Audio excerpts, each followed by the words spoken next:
ಪ್ರತ್ಯಾರೋಪ ಅನ್ನುವಂಥದ್ದು ಒಂದ್ ನಿಮಿಷ ಆರೋಪ ಪ್ರತ್ಯಾರೋಪ ಅನ್ನುವಂಥದ್ದು ಸಹಜ. ಅದಕ್ಕಾಗಿ ರಾಜಕಾರಣ ಇದೆ, ಅದಕ್ಕಾಗಿ ರಾಜಕಾರಣಿಗಳಿದ್ದಾರೆ ಸರ್. ಈಗ ಈ ಆರೋಪ ಪ್ರತ್ಯಾರೋಪ ಇಲ್ಲಿ ಏನ್ ಪ್ಯಾನಲ್ ಈ ರೀತಿ ಹೊಡೆದಾಟ ಆಗ್ತಾ ಇದೆ, ಇದೇ ರೀತಿ ಅಲ್ಲಿಯೂ ಕೂಡ ನಡೆದು ರಾಜ್ಯದ ಜನ ಬಡವಾಗ್ತಿದಾರ ಅಂತ? ಅದಕ್ಕೆ ರಾಜ್ಯದ ಜನ ಬಡವಾಗ್ತಿದ್ದಾರೆ. ಈಗೇನಾಗುತ್ತೆ, ನೀವು ಈಗ ನಾನು ಆವಾಗಲೇ ಹೇಳಿದೆ, ಒಂದು ಈಗ ಇಲ್ಲಿ ತನಕ ನಡೆದಂಥ ಇದರಲ್ಲಿ ಬೇರೆ ಈಗ ಹಿಂದಿನ ಗೌರ್ಮೆಂಟಲ್ಲೇ ತಗೊಳ್ಳಿ, ಈಗ ಯಡಿಯೂರಪ್ಪ ಗೌರ್ಮೆಂಟಲ್ಲಿ ಒಂದು ಭಾಗ್ಯಲಕ್ಷ್ಮಿ ಸ್ಕೀಮ್ ಅಂತ ತಂದರು. ಅದಕ್ಕೆ ಒಂದು 400 ಕೋಟಿ ರೂಪಾಯಿಯಷ್ಟು ಇದನ್ನು ಒಂದು ಪ್ರೀಮಿಯಮ್ನ ಕಟ್ಟೋರು. ಆ ಮಕ್ಕಳಿಗೆ ಸೈಕಲ್ ಕೊಟ್ಟರು. ನೀವು ಇದು ಟಾಲರೇಬಲ್ ಲೆವೆಲ್ ಇರ್ತಕ್ಕಂಥವು. ಈಗ ದೆಹಲಿಯಲ್ಲಿ ಈ ಫ್ರೀ ಎಲೆಕ್ಟ್ರಿಸಿಟಿ ಕೊಟ್ಟಿದ್ದು, ಬಸ್ ಓಡಿಸಿದ್ದೆಲ್ಲ ಅರವಿಂದ್ ಕೇಜ್ರಿವಾಲೇ.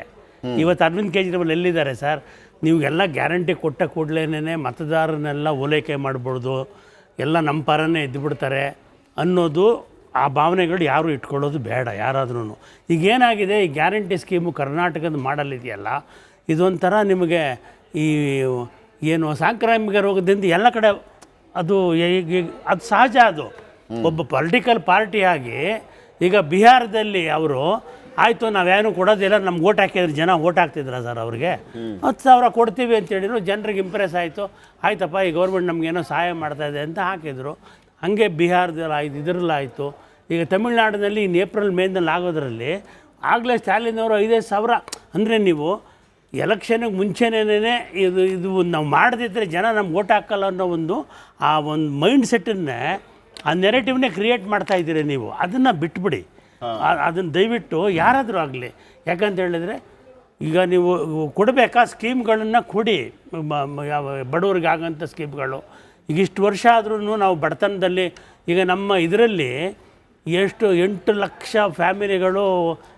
ಈ ಗ್ಯಾರಂಟಿ ಬುನಾದಿನ ಕಾಂಗ್ರೆಸ್ನವ್ರು ಹಾಕ್ಬಿಟ್ರ ಅಂತ ಮುಂದಿನ ಎಲೆಕ್ಷನ್ಗಳು ಹಾಕಿದವರು ಆಮ್ ಆದ್ಮಿ ಪಾರ್ಟಿನವರು ಅಲ್ಲಲ್ಲ. ಈ ನಮ್ಮ ರಾಜ್ಯದ ವಿಚಾರಕ್ಕೆ ನಾನು ಬಂದ್ರೆ ಗ್ಯಾರಂಟಿಗಳು ಇಲ್ಲದೆ ಎಲೆಕ್ಷನ್ ಮಾಡೋದಕ್ಕೆ ಸಾಧ್ಯನಾ ಅನ್ನೋ ಪರಿಸ್ಥಿತಿ ಬರ್ಬೋದಾ ಅಂತ ಸರ್? ನೀವು ಒಂದ್ಸಲ ಟ್ರೈ ಈಗ ನೋಡಿ ಸರ್, ಇವಾಗ ನೀವು ಯಾವುದೇ ಪಾರ್ಟಿಗಳು ಧೈರ್ಯ ಮಾಡಿ, ಪೊಲಿಟಿಕಲ್ ಪಾರ್ಟಿಗಳೆಲ್ಲ ಧೈರ್ಯ ಮಾಡಿ, ನಿನಗೆ ನಾನು ಉದ್ಯೋಗ ಕೊಡ್ತೀನಿ, ನಿನಗೆ ಇನ್ಫ್ರಾಸ್ಟ್ರಕ್ಚರ್ ಕೊಡ್ತೀನಿ, ನಿಮ್ಮ ದುಡಿಯೋ ಕೈಗಳಿಗೆ ಯಾವತ್ತೂ ಇದ್ದಿರುತ್ತೆ, ನಿಮಗೆ ಸೆಕ್ಯೂರಿಟಿ ಇರುತ್ತೆ, ಎಜುಕೇಷನ್ ಕೊಡ್ತೀನಿ, ನಿಮಗೆ ನೀರಾವರಿಗಳು, ರೈತರಿಗೆ ಏನು ಬೇಕು ಸರ್, ಇನ್ಪುಟ್ ಸಬ್ಸಿಡಿಗಳು ಕೊಡಿ.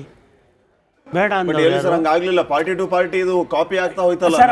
ಹೇಳ್ದಂಗೆ ಇಲ್ಲಿನ ಕಾಂಗ್ರೆಸ್ನ ಗ್ಯಾರಂಟಿಗಳನ್ನ ದೇಶದಾದ್ಯಂತ ಹಲವರು ಕಾಪಿ ಮಾಡಿದ್ರು. ಇವರು ಕೂಡ ಇವಾಗ ಬೊಮ್ಮಾಯಿ ಗೌರ್ಮೆಂಟಲ್ಲಿ ಕೂಡ ಹಲವಾರು ಸ್ಟೂಡೆಂಟ್ಸ್ಗಳಿಗೆ ಇದೆಲ್ಲ ತಗೊಂಬಂದ್ರಲ್ವಾ. ವೈ ಡಿಡ್ ಬಿ ಒಂದು ಯಾವುದೋ ಒಂದು ಮನುಷ್ಯಗೆ, ಆ ಮತದಾರನಿಗೆ ಏನೋ ಒಂದು ಕ್ಯಾಂಪೇನ್ಗೆ ಅವನು ಇದು ಒಳಗಾಗ್ಬಿಡ್ತಾನೆ. ಆಮೇಲೆ ನೀವು ಈ ಹೆಗ್ಡೆ ಅವರೊಂದು ಸ್ಟೈಫಂಡ್ರಿ ಸ್ಕೀಮ್ ಅಂತ ತೊಗೊಂಬಂದಿದ್ರು. ಅದ್ರ ಅಡಿನಲ್ಲಿ ಕೆಲಸ ಖಾಲಿ ಇರೋ ಕಡೆ ಅವ್ನಿಗೊಂದು ಸ್ಟೈಫಂಡ್ ಕೊಟ್ಟು ಕೆಲಸ ತಗೊಳ್ಳೋರು, ಗ್ರ್ಯಾಜುಯೇಟು ಸ್ಟೈಫಂಡ್ರಿ ಗ್ರ್ಯಾಜುಯೇಟ್ ಪ್ರೋಗ್ರಾಮ್. ಅಂದರೆ ಅವ್ನು ದುಡಿಯೋನು, ಆ ದುಡಿದೋದಕ್ಕೆ ಸ್ಟೈಫಂಡ್ ಕೊಡೋರು. ಆಮೇಲೆ 8-10 ವರ್ಷ ಆದಮೇಲೆ ಒಬ್ಬರು ಶರ್ಮಾ ಅಂತಿದ್ದ, ಆ ಹುಬ್ಳಿಯಲ್ಲಿ ದೊಡ್ಡ ಅಜಿಟೇಷನ್ ಮಾಡಿ ಸುಪ್ರೀಂ ಕೋರ್ಟ್ಗೆ ಹೋಗಿ ಅವ್ರಿಗೆಲ್ಲ ಕನ್ಫರ್ಮ್ ಆಯಿತು.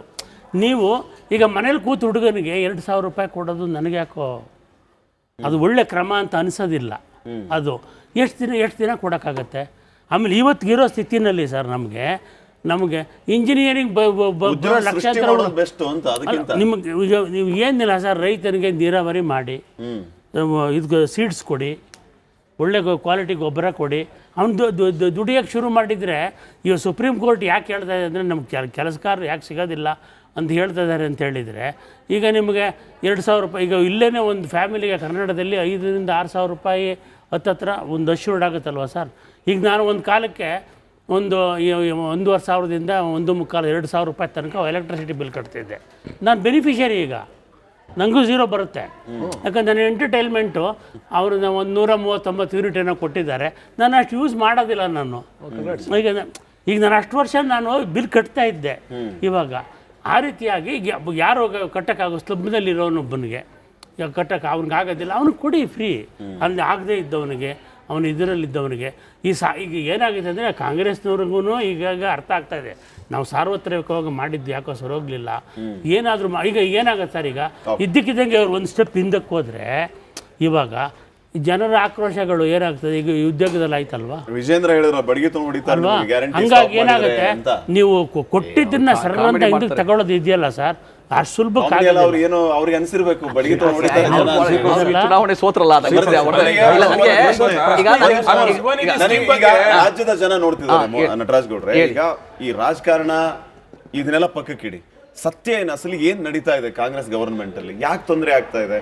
ಸಾವಿರಾರು ಉದ್ಯೋಗಾಕಾಂಕ್ಷಿಗಳು 2022ರಿಂದ ಯಾವುದೇ ಉದ್ಯೋಗ ಭರ್ತಿ ಆಗಿಲ್ಲ. ನೀವು ಆಚೆ 40,000 ಅಂತ ಹೇಳ್ತೀರಿ, ಹೌಸ್ ಅಲ್ಲಿ 8,000 ರಿಕ್ರೂಟ್ಮೆಂಟ್ ಆಗಿದೆ ಅಂತ ಹೇಳ್ತೀರಿ.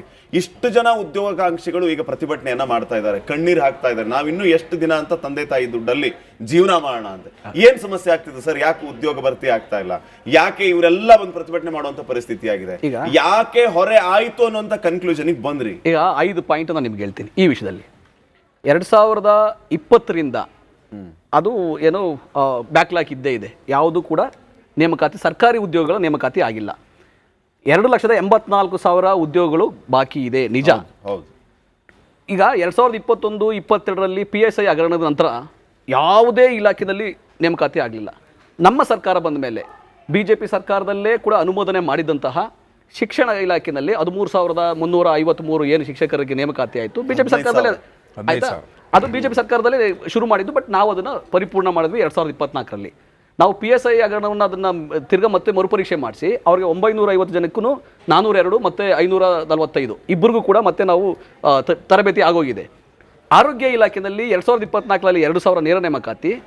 ಇವಾಗ 2025ರಲ್ಲಿ 1,000, ಮೊನ್ನೆ ಫೆಬ್ರವರಿನಲ್ಲಿ 1,000 ನೇಮಕಾತಿ, ನೇರ ನೇಮಕಾತಿ. ಈ ಥರ ಎಲ್ಲ ಇಲಾಖೆಗಳಲ್ಲಿ ಕೂಡ ಅದು 1,000, 2,000 ಕಂದಾಯ ಇಲಾಖೆ ಆಗ್ಬೋದು, ಪಂಚಾಯತ್ ರಾಜ್ ಇಲಾಖೆ ಆಗ್ಬೋದು, ಸಾರಿಗೆ ಇಲಾಖೆ ಆಗ್ಬೋದು, ನೇಮಕಾತಿ ಆಗ್ತಾ ಇದ್ದಾವೆ. ಆದರೆ ಮುಖ್ಯಮಂತ್ರಿಗಳು ಹೇಳಿದ ಪ್ರಕಾರ ಒಳ ಮೀಸಲಾತಿಯಿಂದ ಇದು ತಡೆ ಆಗಿತ್ತು. ಆದರೆ ಈಗ 1 ಲಕ್ಷ ಬೇರೆ ಬೇರೆ ಎಲ್ಲ ಇಲಾಖೆಯಲ್ಲಿ ಆರ್ಥಿಕ ಇಲಾಖೆಯ ಅನುಮೋದನೆ ತೆಗೆದುಕೊಂಡಿದೆ. ಅದನ್ನು ಹಂತವಾಗಿ ನೇಮಕಾತಿ ಮಾಡ್ತೀವಿ. ಕರ್ನಾಟಕದ ಇಡೀ ದೇಶದಲ್ಲಿ ಉದ್ಯೋಗ ಸೃಷ್ಟಿಯಲ್ಲಿ ಕರ್ನಾಟಕ ನಂಬರ್ 1 ಇದೆ. ನಿರುದ್ಯೋಗಿಗಳ ಪ್ರಮಾಣ 2.5% ಇದೆ ಇಡೀ ದೇಶದಲ್ಲಿ. ಇದು ಅಂಕಿಅಂಶ, ಸುಮ್ಮನೆ ಹೇಳೋದ ವಿಷಯ ಅಲ್ಲ ಇದು. ಯಾಕಂದ್ರೆ ನಾವು ನಿಮ್ಮ ಚಾನಲ್ ಅಲ್ಲಿ ಹೇಳ್ತಾ ಇರೋದು ಇದು ವಿಡಿಯೋ ಇರುತ್ತೆ. ಆದ್ರೆ ಸರ್ಕಾರಿ ಉದ್ಯೋಗಾಕಾಂಕ್ಷಿಗಳು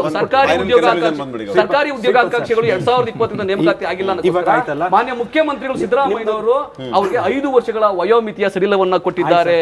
ಇದು ಇಡೀ ದೇಶದಲ್ಲಿ ಬೇರೆ ಎಲ್ಲೂ ಆಗಿಲ್ಲ. ಕೋವಿಡ್ ಆದ್ಮೇಲೆ ಇಡೀ ದೇಶದಲ್ಲಿ ಆಗಿಲ್ಲ. ಕರ್ನಾಟಕದಲ್ಲಿ ಕಾಂಗ್ರೆಸ್ ಸರ್ಕಾರ ಕೊಟ್ಟ ಕೊಡುಗೆ. ಈಗ ಇವರು ನಿಜವಾಗ್ಲೂ ಉದ್ಯೋಗ ಸೃಷ್ಟಿ ಆಗ್ತಾ ಇದ್ರೆ ಯುವ ನಿಧಿ ಏನಕ್ಕೆ 3 ವರ್ಷ ಕೊಡ್ತಾ ಇದ್ರು? ಸ್ವಲ್ಪ ಉದ್ಯೋಗ ಸೃಷ್ಟಿ ಆಗ್ತಿಲ್ಲ ಅಂತ ಅರ್ಥ. Simple as that. ತಿರ್ಗಾ ಆಮೇಲೆ 15,000 ಶಿಕ್ಷಕರ ನೇಮಕಾತಿ ನಮ್ ಕೈಲಿ ಆಗಿತ್ತು ಗೊತ್ತಾ? ಅದಕ್ಕಿನ್ನೂ ಫೈನಲ್ ಪ್ರಮಾಣ ಪತ್ರ ಅಪಾಯಿಂಟ್ಮೆಂಟ್ ಲೆಟರ್ ಇನ್ನೂ ಕೊಟ್ಟಿಲ್ಲ ಅವ್ರು ಇವತ್ವರೆಗೂ ಹೇಳಿದ್ ನಿಜ ಆದ್ರೆ ಸಿದ್ದರಾಮಯ್ಯ ಉತ್ತರ ಕೊಟ್ಟಿರಲ್ಲ ಸೆಷನ್ ಅಲ್ಲಿ, ಬರೀ 8,000 ಮಾತ್ರ ಆಗಿದ್ದು ಅಂತ. ಹಾಗಾದ್ರೆ ಎಲ್ಲಿಂದ ಹೇಳ್ತಿಲ್ಲ?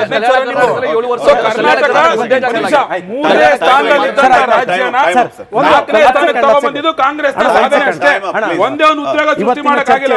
ಗ್ಯಾರಂಟಿ ವಿಚಾರದ ಬಗ್ಗೆ ತಗೊಂಡ್ರಲ್ಲ ಶ್ರೀಪಾದ್ ಸರ್, ಸಿಂಪಲ್ ನೀವ್ ಹೇಳಿದ್ರಿ ಮುಂದೆ ಹೋಗ್ಲಿಕ್ಕೆ ಇನ್ನ ಗ್ಯಾರಂಟಿ ವಿಚಾರ ಇಟ್ಕೊಂಡೆ ರಾಜ್ಯದಲ್ಲಿ ಚುನಾವಣೆಗೆ ಹೋಗ್ಬೇಕಂತ. ನಿಜವಾಗ್ಲೂ ಇವತ್ತು ಕರ್ನಾಟಕದ ಜನತೆಗೆ ಗೊತ್ತಾಗಿದೆ ಈ ಗ್ಯಾರಂಟಿ ಅನ್ನೋದು ಎಂತ ದೊಡ್ಡ ಮಾರಕವಾಗಿ ಅಭಿವೃದ್ಧಿ ಕುಂಠಿತವಾಗ್ತಾ ಇದೆ ಕರ್ನಾಟಕದಲ್ಲಿ. ಸರ್ ಟ್ಯಾಕ್ಸ್ ಕಟ್ ಅವ್ನಿಗೇನು ಸಿಕ್ಕಿಲ್ಲ ಅಂದ್ರೆ ಏನ್ ಪ್ರಯೋಜನ ಸರ್? ದುಡಿಯೋನ್ಗೆ ಏನು ಸಿಕ್ತಿಲ್ಲ, ಮೂಲಭೂತ ಸೌಕರ್ಯ ಏನ್ ಪ್ರಯೋಜನ ಸರ್?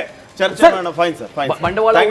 ಸಾರಿ, ಟೈಮ್ನ ಸಮಯದ ಅಭಾವ ಇರೋದ್ರಿಂದ ಮತ್ತೆ ನೀವು ಅನ್ಕೊಂಡಷ್ಟು ಟೈಮ್ ಕೊಡಕ್ಕಾಗಲಿಲ್ಲ. ಮತ್ತೆ